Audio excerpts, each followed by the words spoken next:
Calling to order the 16th regular meeting of the Board of Lake County Commissioners. Please rise for the Pledge of Allegiance.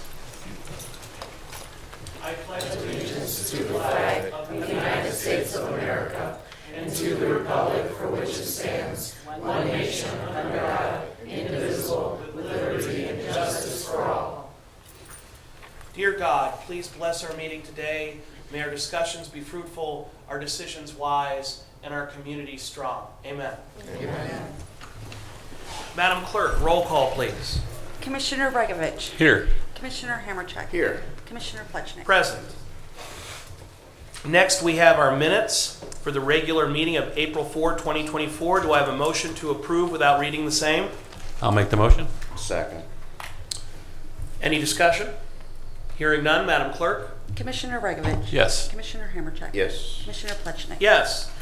Next on our agenda is public comment, but we're going to begin with a very special presentation for our Clean and Green Awards. I'd like to introduce our Lake County Department of Utilities Public Service Coordinator, Patrick Stitz. Good morning, Commissioners. As you said, my name is Patrick Stitz. I work for the Lake County Department of Utilities. This year, well, in conjunction with the Lake County Solid Waste District and the Ohio State Extension, every year we have a art contest that is a Clean and Green art contest. This contest is going on for more than 25 years with great artwork being submitted every year by all the students.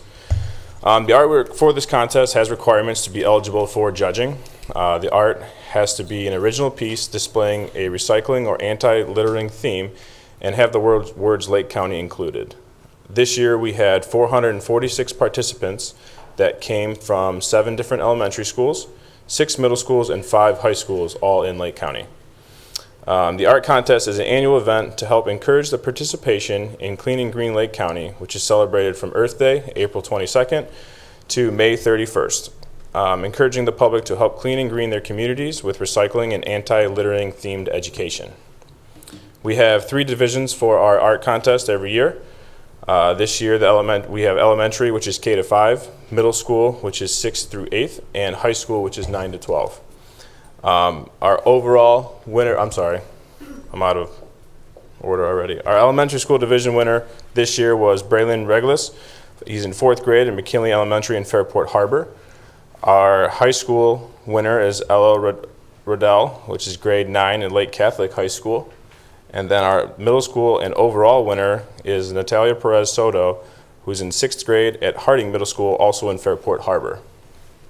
I'd like to thank the commissioners for judging our contest every year and again this year, and invite the 3 winners to come up and have their pictures taken with their artwork as well as with the commissioners. Let me just say that we were so excited to judge the submissions this year. They were truly extraordinary, and they reflect the incredible talent that you and your families bring to Lake County. As you know, we're going to close today with our grand tradition, which is to hang the new overall winner on the wall. You can see last year's winner there because it will hang for 1 full year until we celebrate this ceremony again next time. Because we want to honor you for your great work collectively.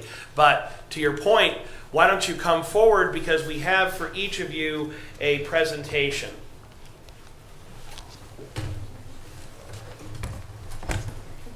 Thank you.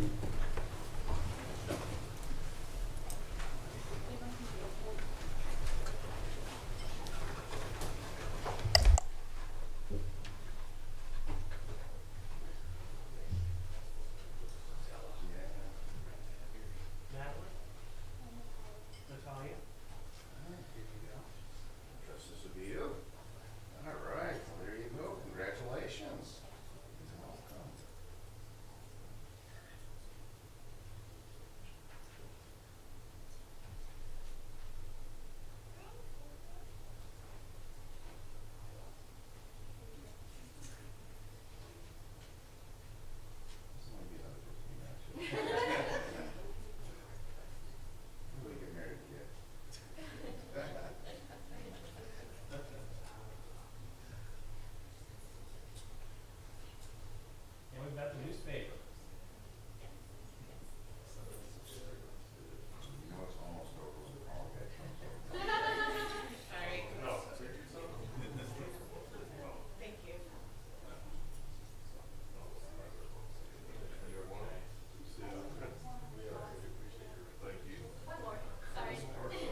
Thank you. Thank you.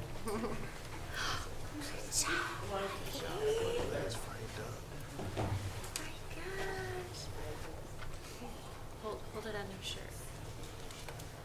Hold it right there. Almost.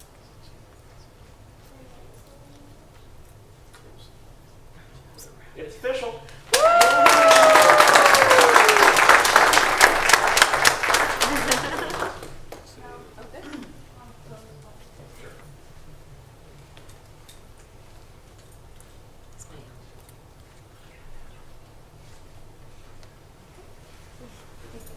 Congratulations. Yeah. Thank you.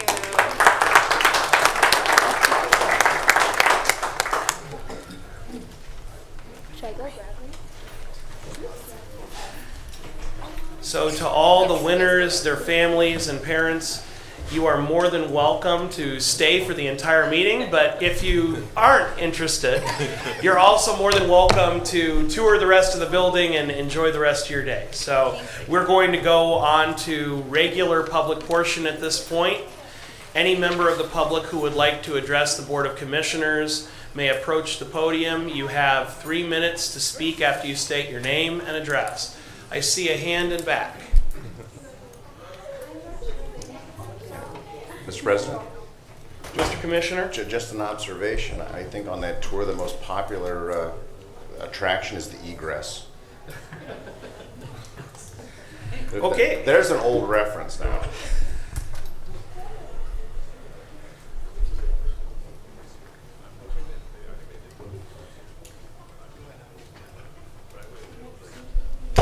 Good morning. Linda O'Brien, 5842 Tanager Court, Mentor, Ohio. Gentlemen, I'm happy to tell you that I'm very hopeful that the cemetery in Willoughby Hills will be restored. And we have a number of different organizations that are stepping up requesting grants. And so, as it says here on your wall, with God, all things are possible. And I believe that that will be done in time for our anniversary celebration here in America. So I'm thrilled to give you that update. I also want to just remind you, I know the three of you are fully aware that Liberty Camp USA exists. This year is our 10th anniversary because it started in Geauga County 10 years ago. This will be our 4th year in Lake County.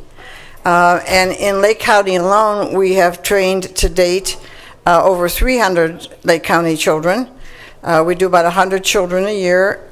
In total, we've trained over 1,200 children, and that's training them in the true history of America and its founding days, where they learn that freedom doesn't come from government, it comes from God.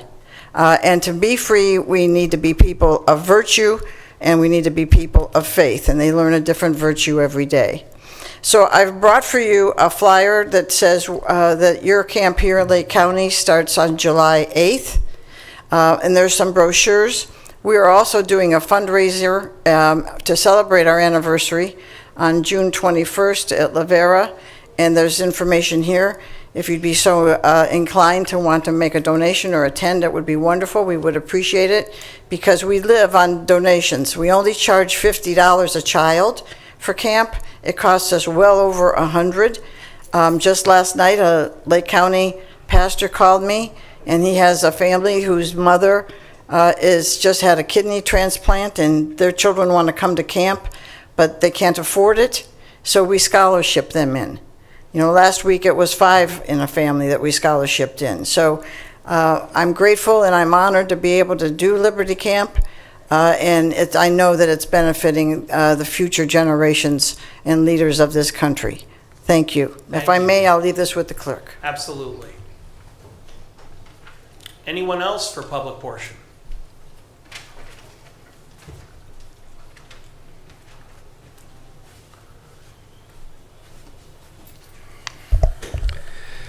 Brian Massey, 8196 Rainbow Drive, on behalf of Lobbyists for Citizens. I'm going to read an article that was published by the Business Journal in Youngstown, Ohio.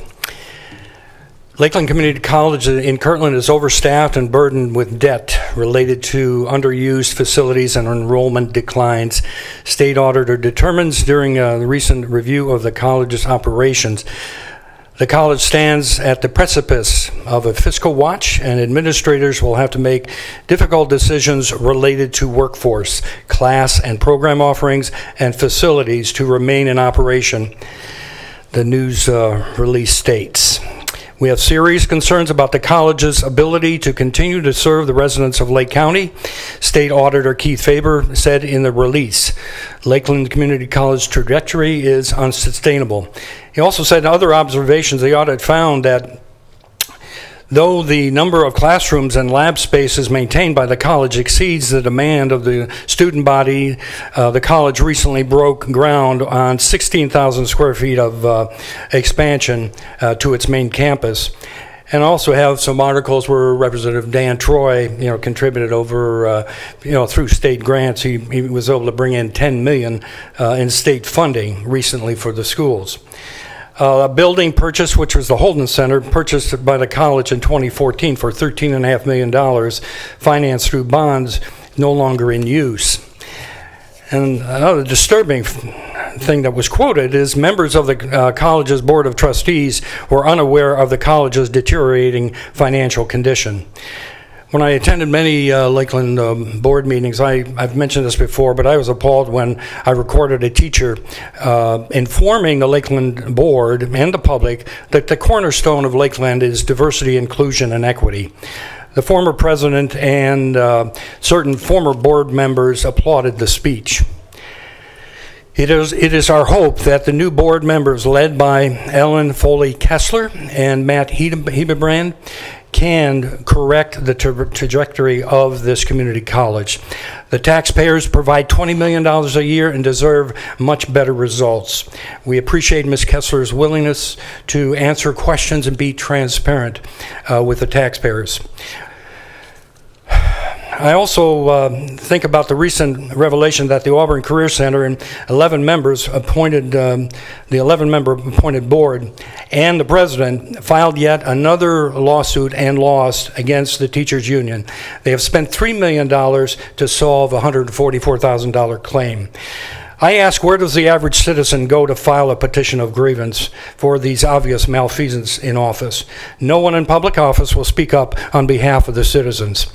When I stated that the seniors are being priced out of their homes, I was told that the state legislator's solution for the seniors is to sell their homes and move into apartments.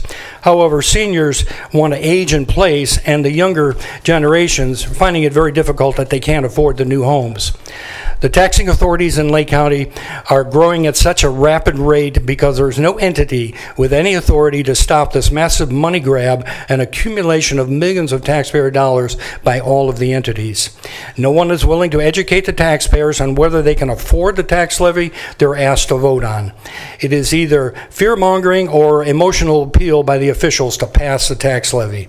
To the taxpayers of Lake County, if you're concerned about paying your property taxes now, just wait until you receive your tax bill for 2025. One final note.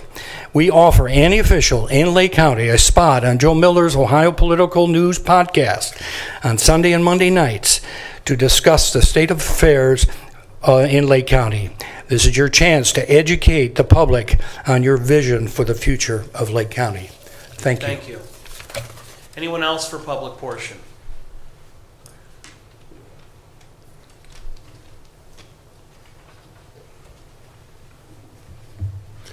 Morning, Commissioners. John Marr, 39 Minnewawa Drive, Timberlake. I want to discuss about the local government fund, basically the distribution part. I've been meeting with some other leaders, community leaders, and trying to develop a formula. Now, back, Mr. Colson had an opinion back in July of 2023 that said that we need to we need to revert back to the statutory formula. Then that was refuted by another from Singerman. They came up with an opinion that stated that basically we need to revert back to the 1982 formula because, again, the way it was handled, it wasn't done correctly. Basically, the way the 82 formula was is that every 5th year it has to be contested by one of the bodies, either the Board of Commissioners or the remaining communities, the majority of them, or also the largest city and body, which would be the city of Mentor. Well, that was done in 2012, and then they started to put together a formula. And what they were doing is the original formula was based on 5% population, but 95% was based on need. What we're trying to do now is we're trying to come up with an alternate formula based on Mr. Colson's recommendation to go back to statutory or develop an alternate. They want to go to 100% population formula. What that does is it puts a tremendous burden and it cuts a lot of the resources and funding for the western communities, which are the forefront and the front line of our county. And also it gives it all to the east communities, which is the townships. And again, they're saying that, this was unfairly distributed, but then again, if you look at the way the formula is supposed to be, the statutory formula is supposed to be set up, it never was intended to be based on population alone. It was always based on a need factor. Then they also said you can go to an alternate, but they didn't say the alternate has to be population only. They said that it has to be an alternate to the need formula, which is the statutory formula. Well, back in 1982, the county came up with that formula, an alternate formula. But 95% of it was based on need, and only 5% was based on population. Now, 40 years later, what we've been using for 40 years that's worked and pretty much everyone's relied on, even after the 2011 cut of, we got the distributed cut in half. Now we want to go to a completely opposite formula and go to population only, which is going to majorly impact 14 of the communities, which they're going to lose when we end up there. Now, the committee's trying to come up with a phase-in of a 7-year plan, which is honestly, it's so that we can basically phase in the loss that we're going to be losing. So therefore, every community has to try to pass legislation that in 7 years from now, we're going to be taking a 24% decrease in our revenue coming in from the LGF fund.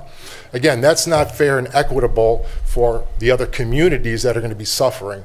And again, they're trying to come up with an alternate. Well, if you really, my interpretation is, I would agree also with Singerman saying that we need to revert back to the 1982 formula, which the sunset clause specifically says that you can only review this every 5 years. Now, the 5th year was 2022. We missed that cutoff, which means it's not up for review now to 2027, which means we should just wait to 2027 and do this the right way, put in the requisition, and then put the committees together. But then again, we have to follow the formula that's in 1982 because they give step-by-step instructions of how to adapt and adjust the alternate formula. And again, 95% of that is based on need.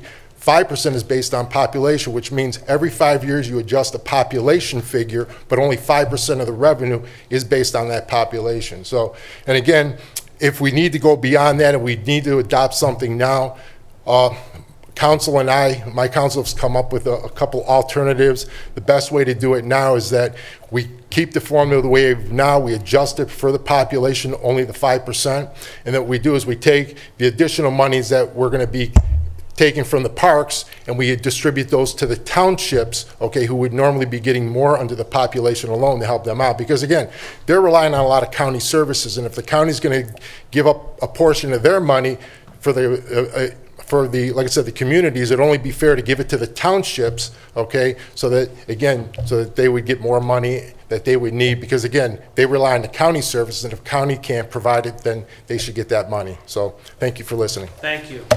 Anyone else for public portion?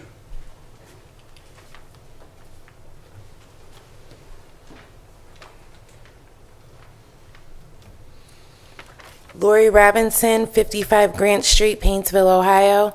I wanted to first off start off by thanking the commissioners for coming to our community conversation that we had at Miracle Revival Ministry this past Saturday. It was a great turnout.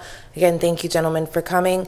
I wanted to let you know that we'll have another community conversation. This one will be geared more towards what BFO, which is Building Freedom Ohio, will be able to do specifically for Lake County, and how we could start a charter out here in Lake County. So if you guys are interested, we will be doing that also. I will get with your secretaries. And then also I wanted to let you guys know that May 19th there will be a big BFO meeting for film, which is Felony Impacted Liberation Movement. That'll be, again, May 19th, but that'll be in Cleveland. But I believe they're sending a bus to bus everybody to Cleveland to the event so that you don't have to drive. And that was all I wanted. Again, I wanted to thank everybody for their time and thank everybody for coming. Thank you. Anyone else?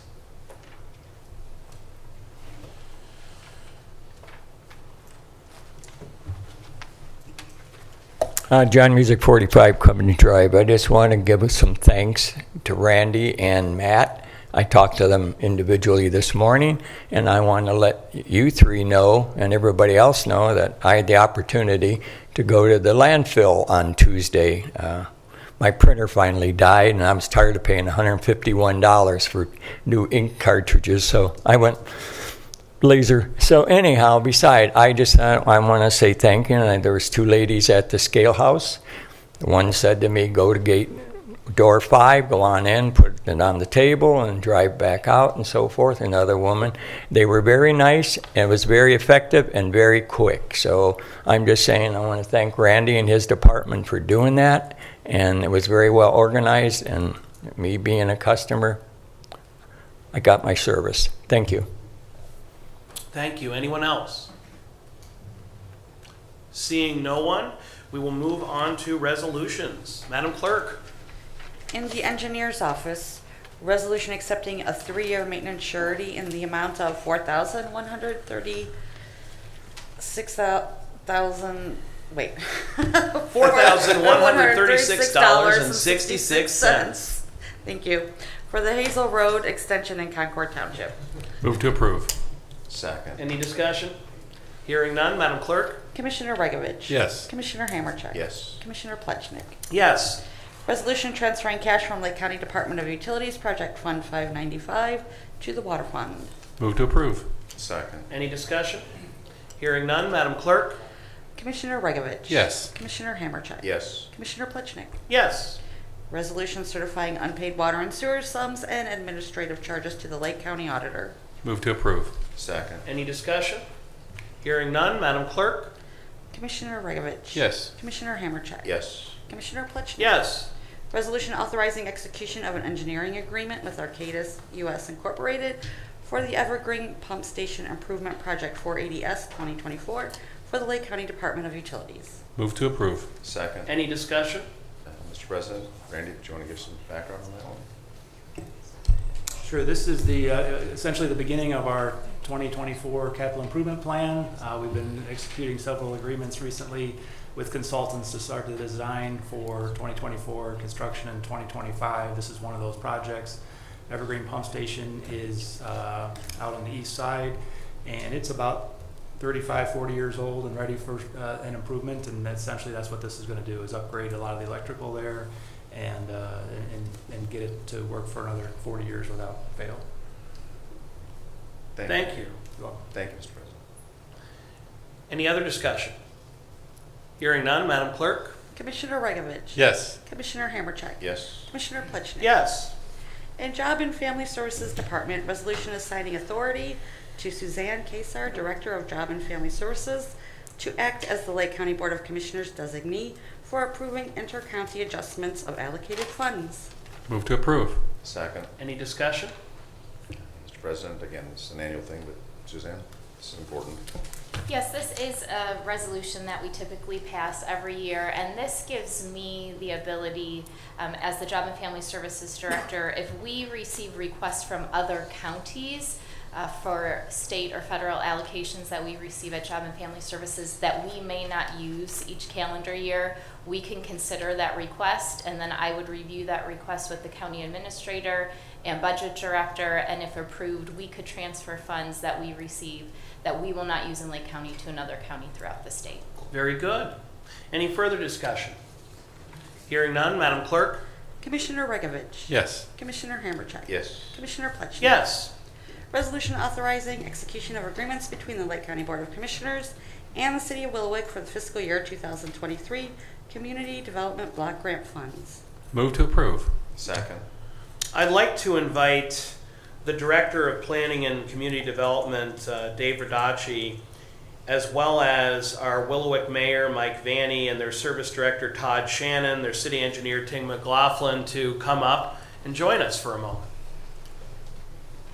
This reflects a very important partnership between Lake County and Willowick, and we're excited to have them here.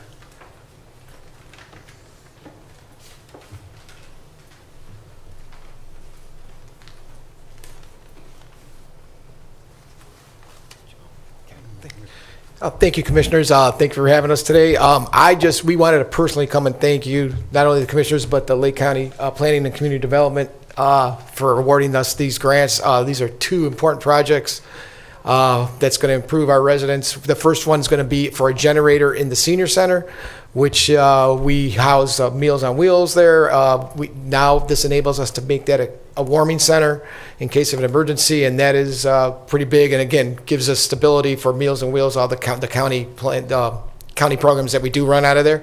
And we're going to do a Vine Street curb replacement, ADA curb replacements on Vine Street with the conjunction with the Vine Street being resurfaced this year. So can't thank you guys enough. You guys have been the partnership I value very much with that we've been working with over the last year and a half with you guys, and looking forward to continuing that. But just we wanted to personally come and thank everybody. So thank you so much. Thank you, Mayor.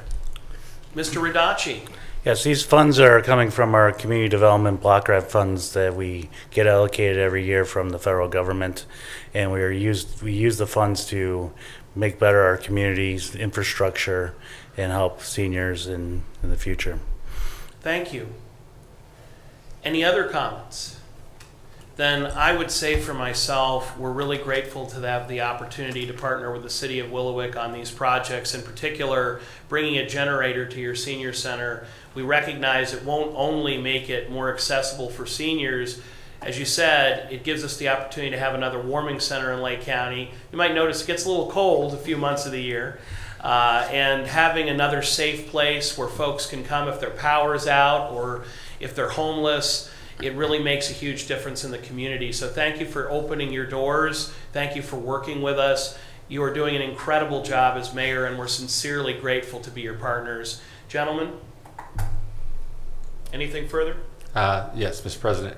I can tell you firsthand that especially things along Vine Street, which is torn up right now, and I want to thank the Todd Shannon for making sure I can get out of my driveway every morning down the street so I can get here. But as Randy well knows, they did a water line replacement down Vine Street the last couple of years. They're continuing that. So it's been torn up for a number of years, and they're at the repaving portion of that. Well, when you repave any road, ODOT requires you to make sure all the ramps are wheelchair accessible. And they, at least in the past, they've changed the cone that you have to have on there pretty often. So you always have to be in compliance. So even if you had something that was done 10 years or less, most times those have to be replaced anyway to meet state standards to get these kind of projects done. So this helps these communities go a long way. They have limited funds, as we all know, as Mayor Mara was stating earlier, and to maintain their infrastructure, I think it's very important to help them out where we can and have these things. And I'm glad Dave's around to manage this kind of stuff and be able to reach out to these communities and make it happen. Well said. If I could just add to that, again, excellent projects for addressing specific segments of our society and a good use of public dollars. And for that, we say thank you for bringing this to us. And I would also just close in saying, in addition to Dave Radacci, we're certainly very grateful to Rhea Benton for her hard work on these projects. She gives a very careful and thorough review for the commissioners before we even see the proposed recommendations, and it really helps us and guides us in making a wise choice for Lake County. But it's wonderful that once again we're able to support our seniors, support those most in need, and partner with a great community. So thank you, Mayor. Thank you, Dave. Thanks to all. Thank you. Thank you. Well, Madam Clerk, I think it's time for a roll call. Commissioner Regovich. Yes. And Commissioner Hammercheck. Yes. Commissioner Pletch. Yes. Resolution authorizing the renewal of a 3-year participation agreement for property, casualty, public officials liability, and law enforcement liability insurance programs for Lake County government with the County Risk Sharing Authority, CORSA, for the period May 1st, 2024 through April 30th, 2027. Move to approve. Second. Any discussion? Hearing none, Madam Clerk? Commissioner Regovich? Yes. Commissioner Hammercheck? Yes. Commissioner Fletcher? Yes. Resolution recommending appointment of a new member to the Lake County Local Emergency Planning Committee to complete the remainder of a 2-year term expiring August 10th, 2025. Move to approve. Second. Any discussion? We want to thank Donna Tyson for her time and effort. So let's think about that. I think maybe we do want to thank Donna Tyson for her great time and effort in this project. Jason? Yeah, I could. The resolution in front of you, Donna's been a member of LEPC for a number of years, done a great job keeping the numbers in line. Former Director Green and current Director Busher, Deputy Director Hum. I know they gave her some kudos last week at her last meeting. She's done a phenomenal job there in every facet here in Lake County. For those of you who don't know, Donna will be retiring here in the next 30 or so days. She'll be sorely missed, but her replacement, Mr. Underwood, our Finance and Budget Manager, will take the helm of that seat and do a great job for her. So thank you. Thank you so much. Any further discussion? Hearing none, Madam Clerk? Commissioner Regovich? Yes. Commissioner Hammercheck? Yes. Commissioner Plechnik? Yes. Resolution appointing Sheriff Frank Liam Bruno to the 911 Program Review Committee. Move to approve. Second. Any discussion? Hearing none, Madam Clerk? Commissioner Regovich? Yes. Commissioner Hammercheck? Yes. Commissioner Plechnik? Yes. Resolution designating Lake County Commissioner John R. Hammercheck to the 911 Program Review Committee. Move to approve. Second. Thank you. I'll give you that one. Any discussion? Hearing none, Madam Clerk? Commissioner Regovich? Yes. Commissioner Hammercheck? Yes. Commissioner Plechnik? Yes. Thank you.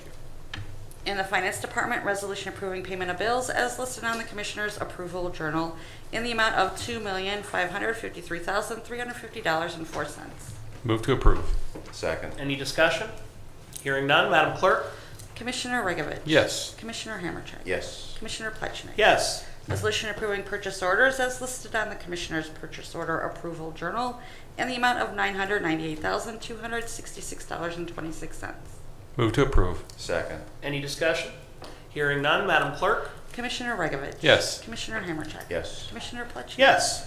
Resolution increasing appropriations for various general and non-general fund accounts. Move to approve. Second. Any discussion?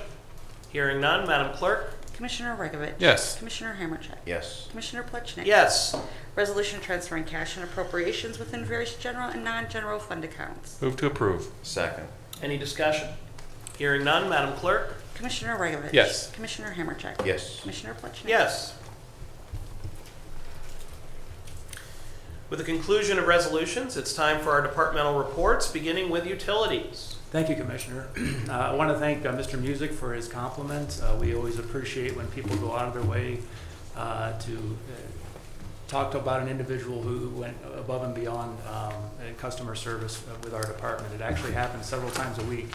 We'll get emails or phone calls talking about one of our employees who did an outstanding job. And we really appreciate that. We actually have, next week or the week after, we invited one of our employees who really stood out on a recent event. Will be attending the meeting, and I'll save that story for when he's able to attend, and I look forward to hearing about that one. Very good. And if I could just add, Mr. Music had said to me that he'd be grateful for a call from Mr. Miller to talk about his ongoing flooding issue. Will do. Thank you. On to Job and Family Services. No report today. Thank you. Very good. Then our County Administrator, Jason Boyd. Yes, thank you, Commissioner. Just my weekly update on the Lake County Public Safety Center process. We are in design development, 50% of design development, which, as a brief reminder, it went program a year and a half ago, schematic design last year. We're in design development. That'll in turn be followed by construction documents, and where we'll start to get our budget number, which we're anticipating a figure mid-May. I'll be able to report to you guys as we work through our engineering process.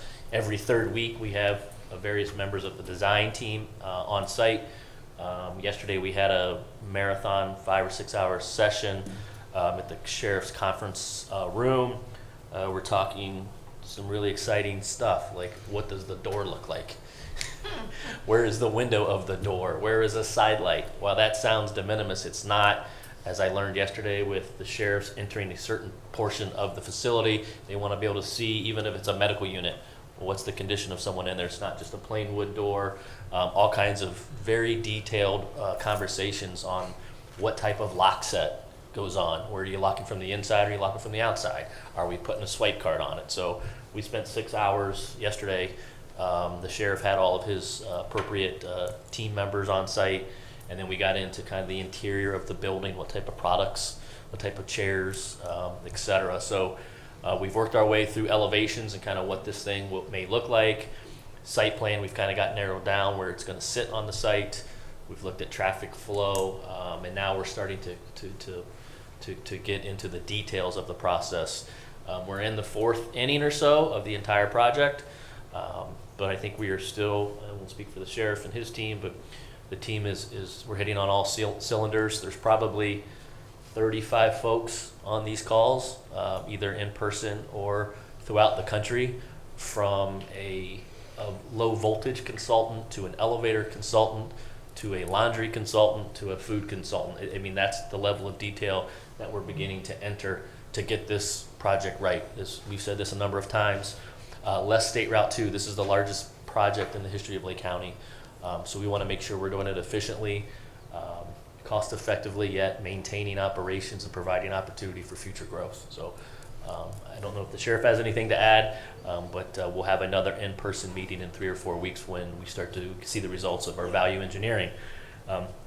As it relates to budget, I still continue to work with our consultant on funding opportunities in both Columbus and Washington, D.C., and I just have a good gut feel, which I don't have a lot, on hopefully getting some additional resources to help offset the investment that the county will be making in this project. Thank you. Well, I would just sincerely say thank you for your continued efforts in organizing this project, ensuring that we're doing it in a fiscally responsible way, along with the sheriff who's making sure that we're going to build the safest, highest quality facility that'll last for many decades to come. We're very lucky to have an international expert in jail construction in our sheriff and his team. And then finally, we're also very grateful to the city of Painesville for their work with us to make sure that what we ultimately construct is in keeping with the historic stature and milieu of the city. So I think we've got a really strong community partnership to get this done. Right. Thank you for that. And then I have one more item, talking about employees and great work, and I'd like Joel to touch on another employee that we're very fond of here. So. Sure. So this week we are celebrating in my office, my floor.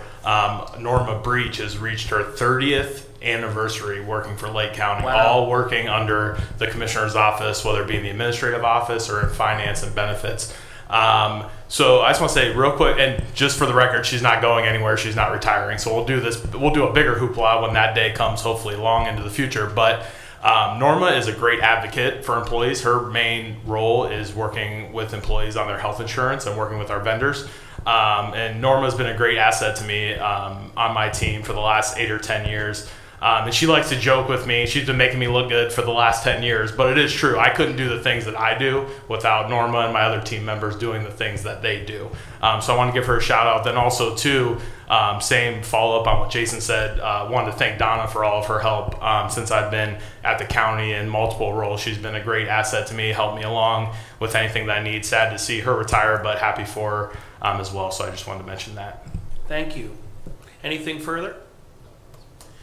Then on to our clerk, Madam Clerk. Yes, I wanted to mention that the next commissioners meeting is going to be Thursday, April 25th at 10 a.m. And legal. No reports, Commissioner. Thank you. Then on to old business. Any old business to come before the commission? Mr. President? Mr. Commissioner? If I could continue, Mayor Mara, he was raising some good points, and being limited to only 3 minutes, it really is difficult to encapsulate meetings. It can take 3 and 4 hours, and there have been several of them. I have to stick up for Mayor Mara. He has also been a continuous voice of asking what ifs and advocating for the true definition of equity. You know, what is an equitable solution? I've been very impressed with his tenacity and willingness to speak up during meetings. He has been joining me on being a constant voice asking, hey, let's do at least one pass on the state statute so we've got a starting line. You know, where are we at? Because we really don't have that good a history of the 1982 documentation of how that alternate formula came into existence. It's fragmented, and many critical components have been lost to history. We've not even been able, after exhaustive effort, finding anything in other communities that would have, should have adopted this language and the intent in the process. But some of the things that you know, we're going to have to, as we roll this out to the public and to councils and other trustees, just to give you some idea of the range of where we're at right now on distribution. If we look at just per person, the range right now, and this is based off of just some approximate information from the most recent spreadsheet in my possession, we're looking at a range of $8.35 per person in one community, and in another community they're getting $299.08.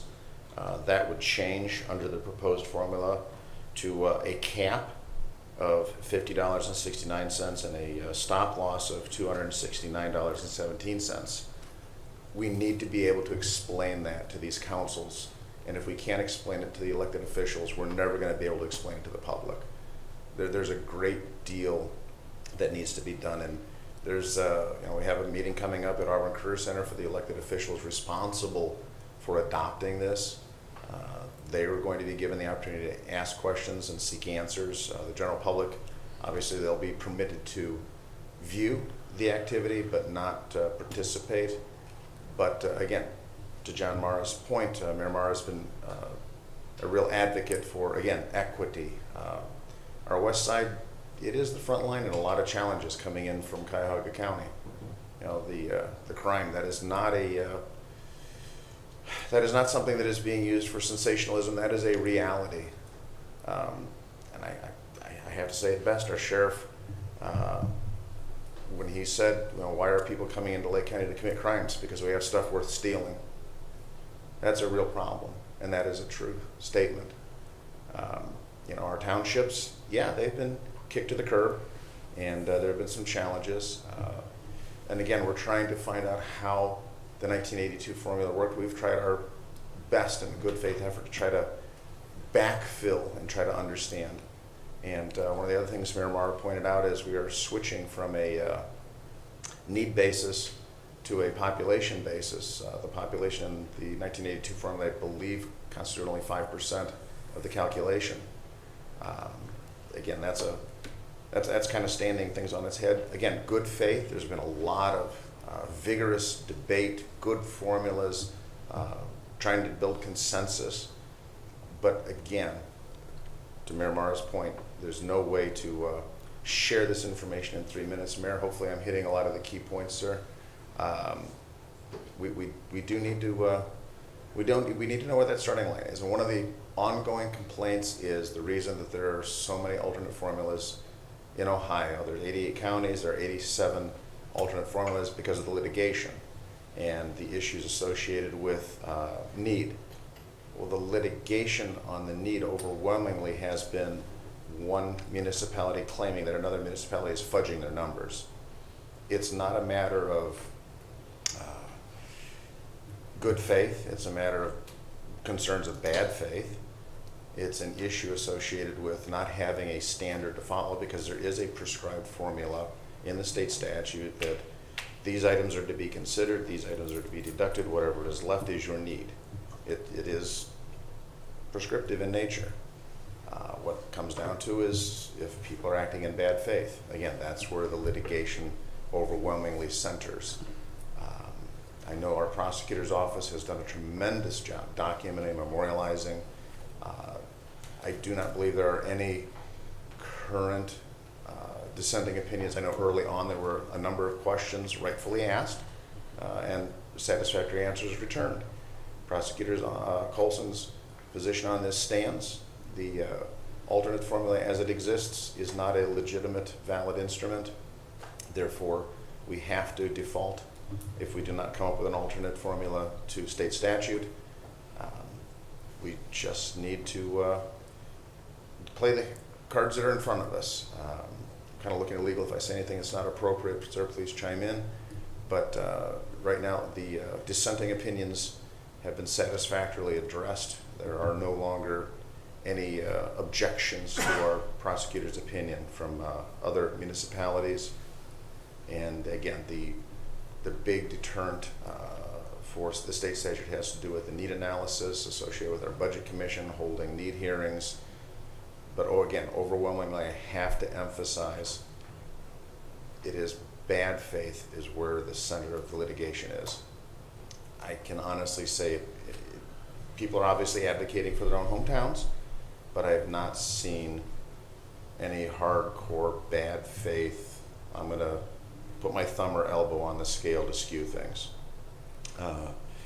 But again, Mayor Mara, I don't know if you want to add any more here. If I could just say I think I've hit a lot of the key points we've been talking about consistently. It is a heavy lift. The other, again, municipalities, their elected leaders, they need to know the details, but the general public's going to also have to be comfortable that there's no shenanigans being played here. Again, that range, trying to explain caps and stop loss, that's going to be a tough one to explain. So at our next meeting, we're going to be going over this. There should be a more refined suggested formula to be rolled out as an alternate. But these kinds of conversations need to be had in those meetings as well. So I just wanted to get that into the discussion here. Thank you, gentlemen. Thank you, Mr. President. Thank you. Any more old business? Hearing none, any new business before the commission? Any new business? Hearing none, I would entertain a motion to adjourn into executive session for purposes of personnel and employment. No business will be taken after executive session. Do we have such a motion? I'll make the motion. Second, sir. Madam Clerk? Commissioner Regovich? Yes. Commissioner Hammercheck? Yes. Commissioner Pletchner? Yes. We stand adjourned.